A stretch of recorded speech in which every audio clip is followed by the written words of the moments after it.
Right now, as you're watching this, a telescope 1.5 million kilometers from Earth is staring at a tiny point of light almost 6 billion kilometers away.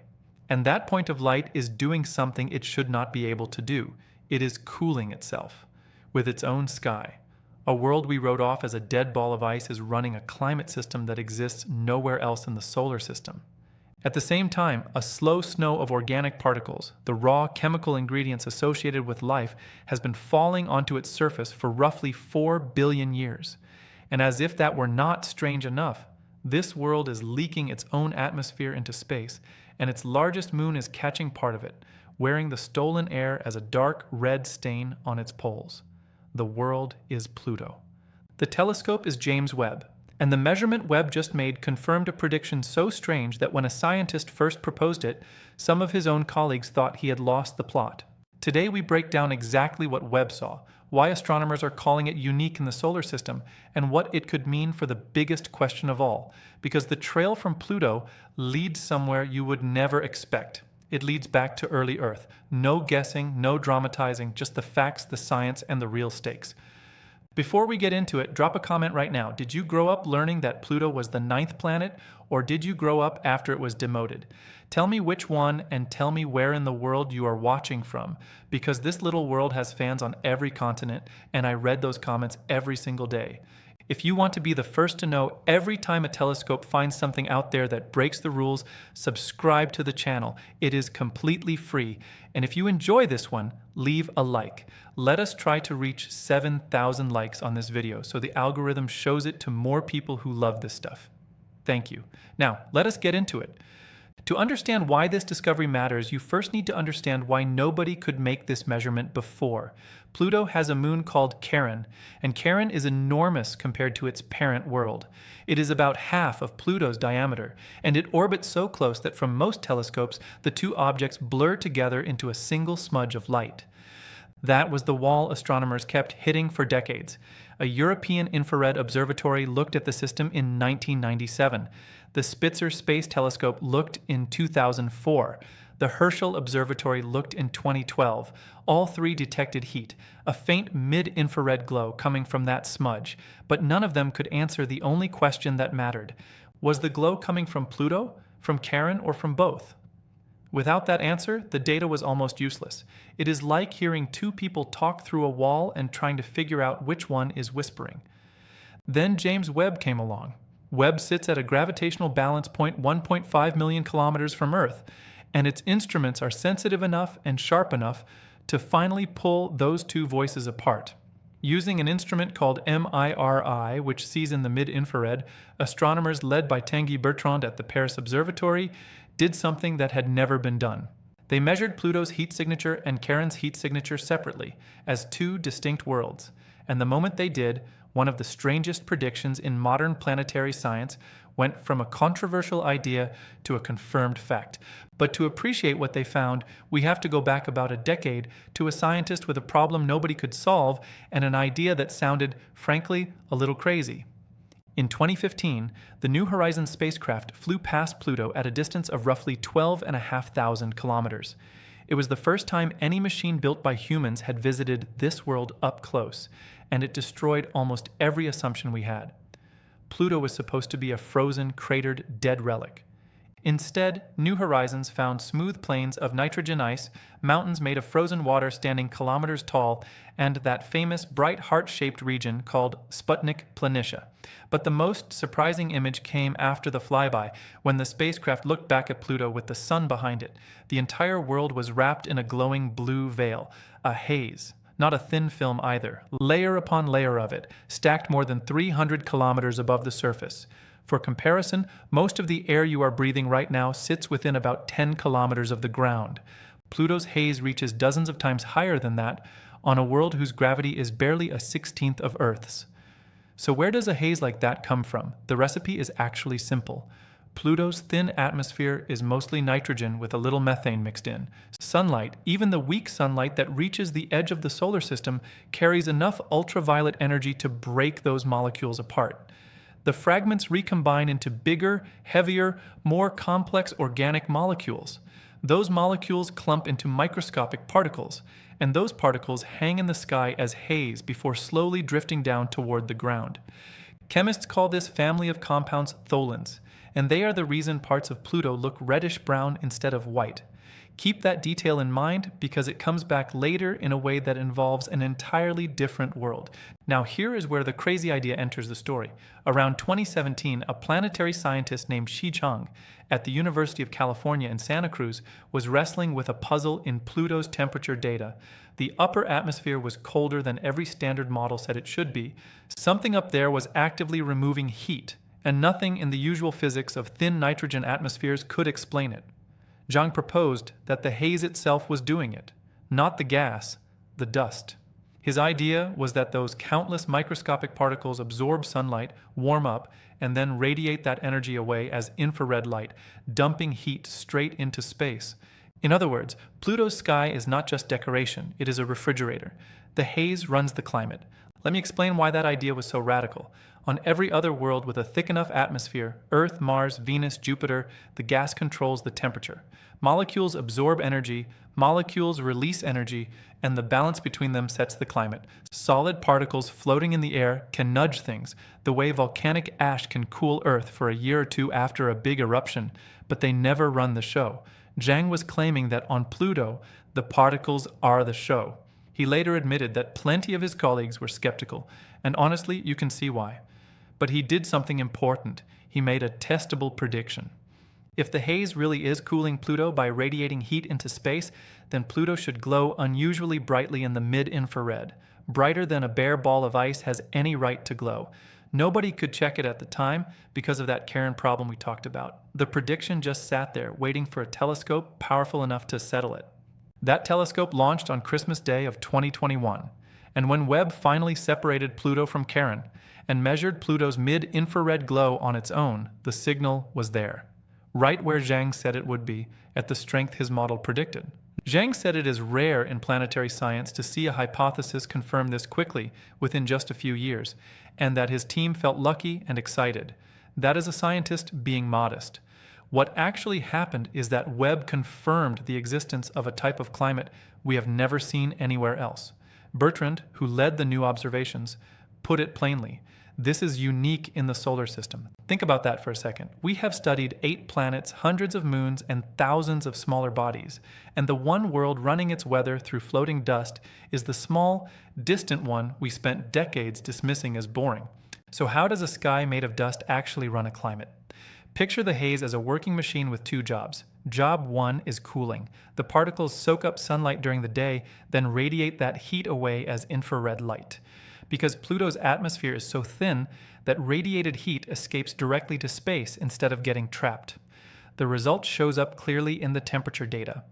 In the middle layer of Pluto's atmosphere, roughly 20 to 40 kilometers up, the temperature peaks around minus 163 degrees Celsius and then falls as you climb, sliding down toward minus 203 degrees Celsius.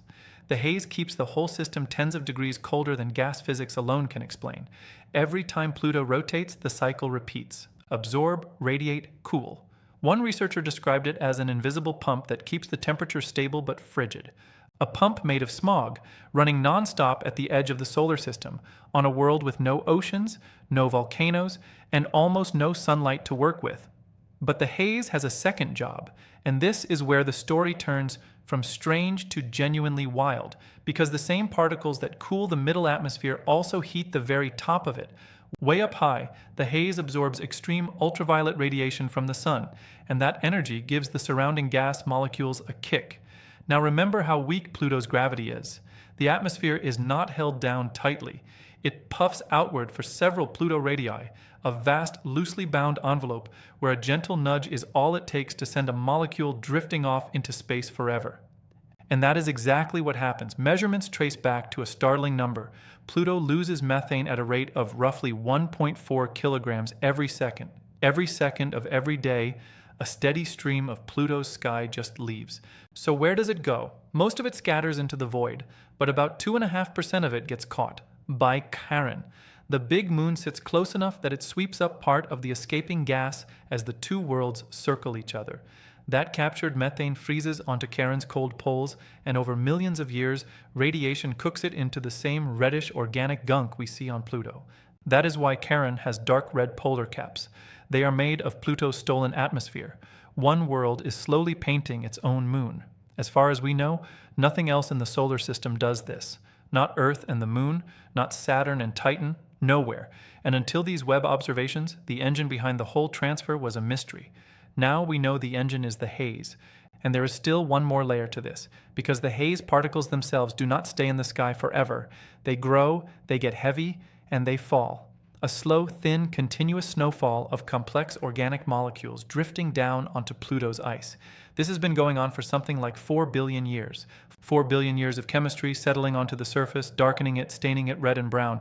Now, I want to be very careful here because this is where a lot of coverage goes off the rails. These are the kinds of carbon-based molecules that chemistry aimed at life starts from. They are ingredients. They are not life, they are not evidence of life, and Pluto's surface sits near minus 230 degrees Celsius, which is about as hostile to biology as it gets. Nobody serious is claiming there is anything alive on Pluto. What scientists are actually saying is more subtle and, I would argue, more interesting. Pluto is a natural laboratory where we can watch this kind of organic chemistry happen in real time, on a planetary scale, with no interference. And that brings us to the question this whole video has been building toward. Why does any of this matter to us? Here is the answer, and it caught me off guard when I first read the research. It matters because of Earth, not Earth today. Earth billions of years ago. Before photosynthesis filled our air with oxygen, our planet's atmosphere was a very different place, rich in nitrogen and methane. Sound familiar? That is Pluto's recipe. And many researchers think that under those conditions, ancient Earth brewed its own global organic haze, a pale orange smog wrapping the entire planet.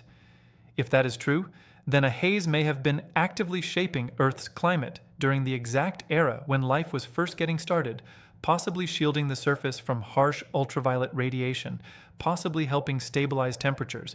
We obviously cannot travel back 4 billion years to check, but we can point a telescope at a world that is running a haze-driven climate right now. Zhang made this connection directly. In his words, studying Pluto's haze and its chemistry might give us new insight into the conditions that made early Earth habitable. Read that again. The most distant world we have ever explored up close might be quietly explaining the origin story of the only inhabited world we know, and Pluto might not be alone. Neptune's giant moon Triton has a hazy nitrogen atmosphere. Saturn's moon Titan is wrapped in orange smog, so thick you cannot see its surface at all. If haze can dominate a climate on Pluto, it may be doing something similar on those worlds, and astronomers now have a confirmed template to test against. Every hazy world in the outer solar system just became more interesting overnight. There is even a bigger implication hiding here. When we study atmospheres of planets around other stars, our models mostly assume gas controls the climate. Pluto is a warning that this assumption can fail. Somewhere out there are almost certainly hazy worlds whose climates work like Pluto's, and until now we did not even know that kind of climate existed. Before we get to what happens next, there is one more twist in this story, and it is running on a clock. Pluto's orbit is stretched into a long oval. At its closest, it swings inside the orbit of Neptune. At its farthest, it drifts out to nearly 50 times the Earth-Sun distance. Pluto made its closest approach to the Sun back in 1989, and it has been slowly pulling away ever since. Every year, the sunlight reaching it gets a little weaker, and that raises a question astronomers have argued about for decades. As Pluto retreats into the cold, will its atmosphere survive at all, or will the entire sky simply freeze and fall to the ground? It sounds like science fiction, but the physics is straightforward. Pluto's atmosphere exists because sunlight warms the nitrogen ice on the surface, just enough for some of it to turn directly into gas. Less sunlight means less gas. For a while, the atmosphere actually defied the forecasts. Between 1988 and 2016, careful measurements made whenever Pluto passed in front of a distant star showed the atmospheric pressure roughly tripling because the surface ices were still responding to the warmth of that 1989 close approach, the way the hottest part of a summer afternoon comes hours after noon. But more recent measurements suggest that rise has stalled, and some researchers think the long decline may already be starting. If the models are right, large parts of Pluto's atmosphere could condense out and frost over the surface in the decades ahead, and that famous blue haze would thin out with it. Now connect that to everything Webb just confirmed. If the haze controls the climate, then the haze also shapes how this slow collapse plays out. A sky that cools itself changes how fast the surface ices freeze. A thinning haze changes how much heat escapes. The refrigerator and the freezer are wired together, and nobody has ever watched a planetary atmosphere partially shut down in real time before. That is part of why these observations matter so much right now, and not in some comfortable future decade. We may be watching Pluto's sky in the final era before it goes to sleep for 2 centuries. The snapshot Webb is taking cannot be retaken later. Whatever we learn about this world, we are learning it during a closing window. Let us also be honest about what remains uncertain, because that honesty is the whole point of this channel. The Webb measurement confirms that Pluto's haze glows in the mid-infrared with the strength the cooling model predicted. That is strong evidence, and it is why the result cleared peer review in a major journal. But scientists still want more. They want to know exactly what the haze particles are made of, how their properties change with Pluto's seasons, and Pluto's seasons each last decades, since one trip around the Sun takes 248 years. They want repeat observations, and Webb is expected to return to the Pluto system for exactly that reason. And they want to compare the numbers against Triton and Titan to see if the same physics holds. If a future measurement contradicts the model, scientists will say so, and so will we. That is how this is supposed to work. So here is what to watch going forward. Watch for follow-up. Webb observations of Pluto and Charon, because each one sharpens the picture of how this dust-driven climate breathes over time. Watch for new mid-infrared studies of Triton, which is probably the closest cousin to Pluto in the entire solar system. And watch the early Earth research community, because atmospheric chemists are already using hazy worlds like this one to refine their models of the planet you are sitting on right now. There is no spacecraft on its way back to Pluto, and there probably will not be one for a long time. New Horizons gave us one brief look and kept flying. For now, Webb is our only window, a single telescope squinting across 6 billion kilometers at a world smaller than our own moon. And maybe that is the thought to leave you with.